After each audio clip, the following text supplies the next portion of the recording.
Hello, my name's Corey. I'm going to be starting off our midterm presentation today for my group. I'm going to be specifically focusing on Chapter 4 in this video. I'm going to be talking about family socialization, and then I'm going to be connecting this back to power roles addressed in Chapter 3. And after my video, my group mates Patrick and Issa are going to be discussing a few things. Patrick is going to follow me up. He's going to be talking about Chapter 11 and the communication issues facing a global identity. He's going to be connecting that back to Chapter 3 with individualism and cultural values. And then Issa's going to wrap this up talking about Chapter 5's culture shock and its relation to past videos that we've seen in this class, and then ultimately tying it together with the experiences that we've all been having within the COVID-19 quarantine. Okay, so for starters, Chapter 4, it's titled, What are the Keys to Understanding Cultural and Ethnic Identities? I chose to focus on family socialization. Children at a young age internalize what to value, what to devalue, what to accept, what to reject, and what goals are important in their culture through the influence of our family systems.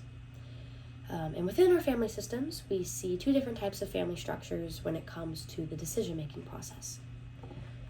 Firstly, we have a personal family system, and this is going to look like the children and the adults are equals. This is a huge emphasis on the individual growing and how their values and inputs are seen as equal within this family system. In comparison, we have a positional family system where the roles are a little bit more distinguished. There's going to be a set of rules within the family. This is going to look like where the adults have a lot more authority and where the children obey the rules. We can relate both of these family structures back to Chapter 3 and its discussion on power roles, where we see a small power distance between the personal family system because the children and the adults are viewed at the same level when it comes to communication. And then we see a large power distance between the family members within the positional family system because the adults are more authoritative and the children obey these set of rules. So there's a difference between who has the power and who doesn't. Within our family systems, we begin to develop our identities. The term identity is brought up in Chapter 4 as the self-image that we begin to derive from our family, gender, cultural, ethnic, and individual socialization processes. We can connect this back to identity brought up in Chapter 3 with the individualism and collectivism value patterns. We have the individualism, emphasis on the individual, where you're going to be raised in a home where the individual is valued and you are encouraged to grow within yourself. And then there's the collectivism value where we are grown within a community or household that focuses on the term we and how we grow together and this is what we value and so on and so forth. And through this, we begin to develop our social identities and our personal identities. Our social identities are going to look like our cultural, our ethnic groups, our religious groups, our political groups, our sexual orientation, gender, even professional identities. This is going to be the things that connect us with a social group. This is our social identity. And then we have our personal identities, which is pretty much what sets me aside from the group itself. So, for example, within my group right here for this midterm presentation, I have an individual identity within this group that I like to skateboard. This is something that sets me apart from my group mates, but it is also a part of a social identity of mine where I have a group of people who also enjoy to do this and we connect through this activity. And yeah, that about wraps up my presentation part. Thanks for tuning in and listen to the next videos. And Patrick's going to be talking about Chapter 11 and connecting that back to Chapter 3's individualism and cultural values. And then Issa will wrap us up. And yeah, okay, thank you. Start timer. Good afternoon, everyone. My name is Patrick. I'm one of your classmates in this semester, Communication 325 with Professor Williams. I'm speaking to you today to teach you some terms from our intercultural communication book. Give me 1 second, I'll pull up my PowerPoint. Let's see. How do I load my screen?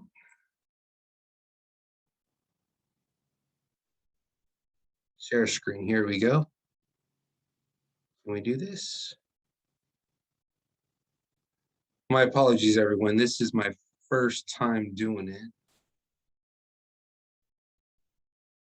Sure. Okay, here we go. Go to PowerPoint.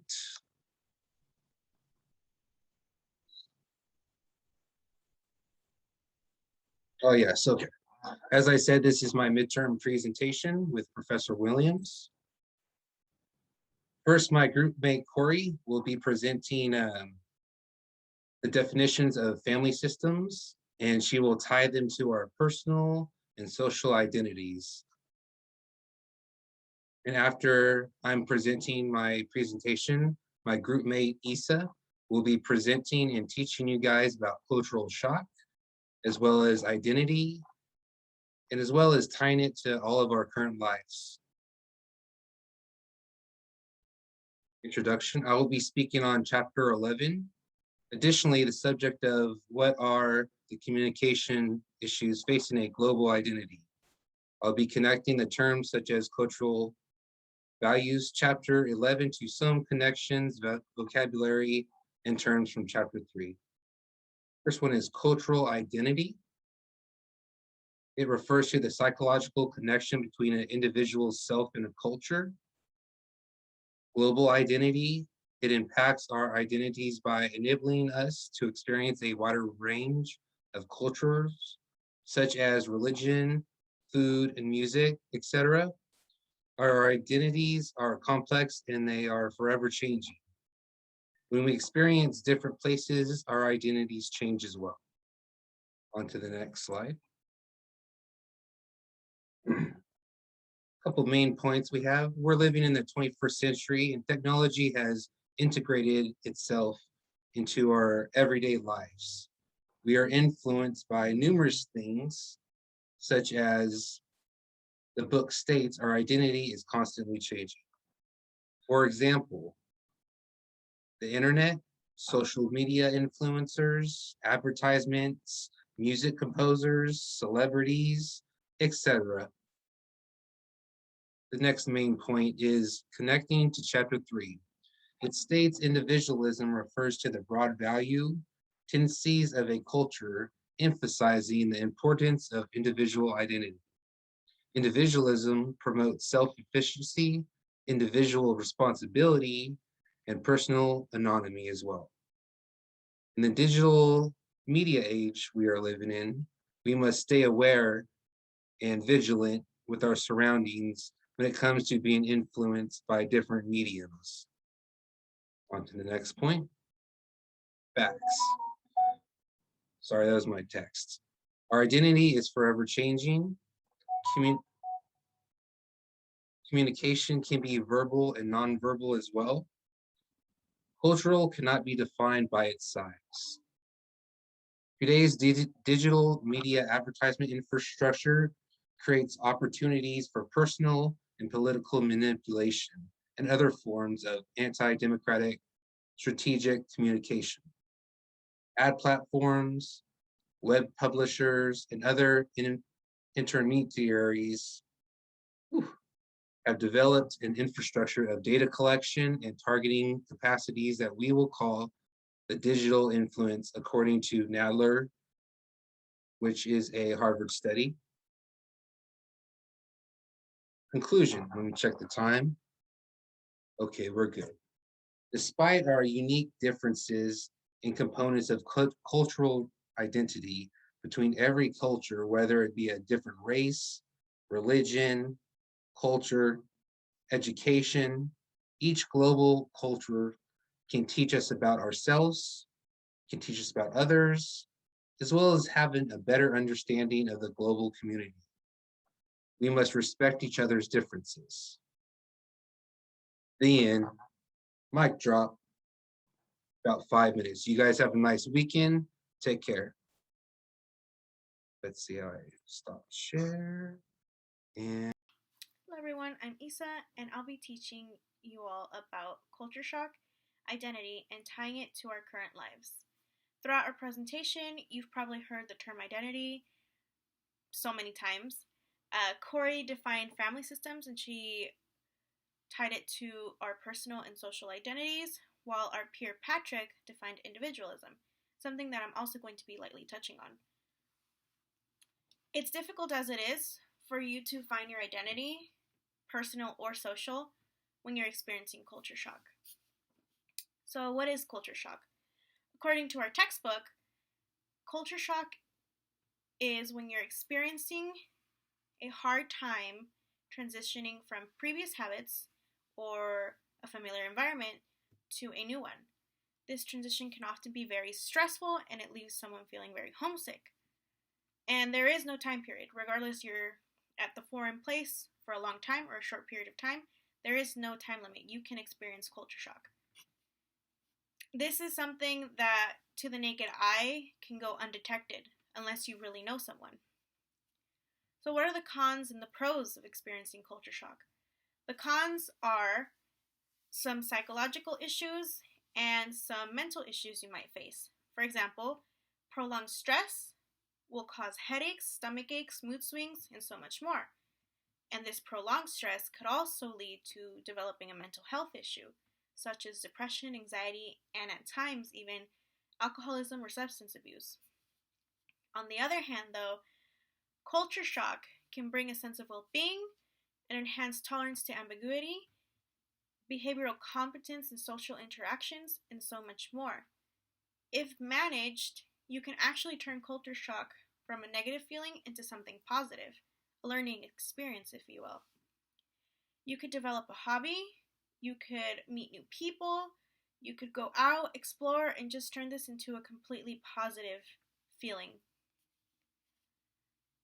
So, ending on that note for culture shock, let's tie this to now, life before quarantine. Prior to that, we never realized how our world works like a constant cycle. As an American, we take pride in our individualism. We strive for independence and can be selfish in a sense where we enforce self-sufficiency. However, it's a big part of everyone's culture to also partake in social gatherings. It's just human nature to want interaction. Our lives were sadly put to an unexpected halt during 2020.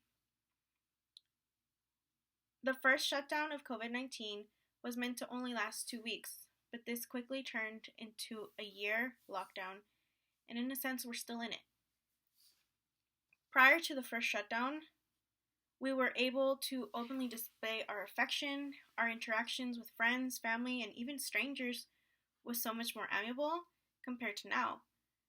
And this can be an example of overt or covert patterns, depending on the way you were raised. An overt example would be my personal culture. As a Hispanic, we are taught from a young age to be respectful and greet everyone affectionately. You know, I would go through the party, shake everyone's hand, maybe a hug, maybe a kiss, depending how close we are, and that's how it was. But this is no longer the case after what we've experienced. So let's talk a little bit about post-quarantine and how it is now.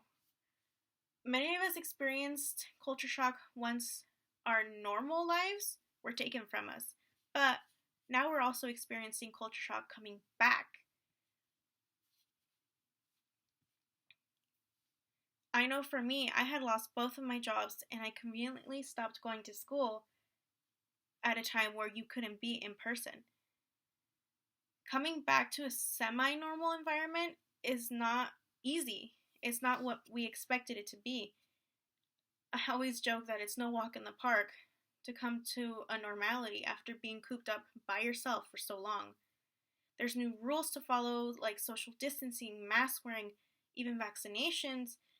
This experience has kind of reminded me of Nora's social experiment, the Walk Like a Man video we watched. The difference being she took her time studying the ways of a man before completely submerging herself into this environment. Unlike her, we didn't have time to practice being by ourselves. We were just, hey guys, people are getting sick. This is very serious. Stay in your homes until we say you can come out. Just like Nora struggled to claim her old self back, all of us are having a difficulty coming back to this new normal. Lastly, to conclude, I'd like to tie the patterns of proxemics and worldview. This term refers to everyone's personal bubble and the understanding of the world around us and our place in it. We're currently experiencing a global pandemic. This has led everyone to rethink our proxemics as a culture. In one of our meetings, my peer Corey, she mentioned that the 6 feet apart rule not only provided physical space between us, but it also completely changed our nature of relationships entirely. Our way of interaction and socializing will no longer be the same. Coming back, a lot of our old customs are no longer acceptable. No hugging, no handshaking, no walking next to each other, no public affection. Something that was so sharing drinks, things like that with your friends.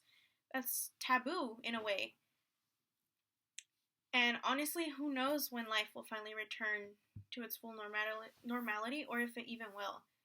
But for now, we must learn to adjust to this new normal and recover what we have left of the lives we lived before. Thank you.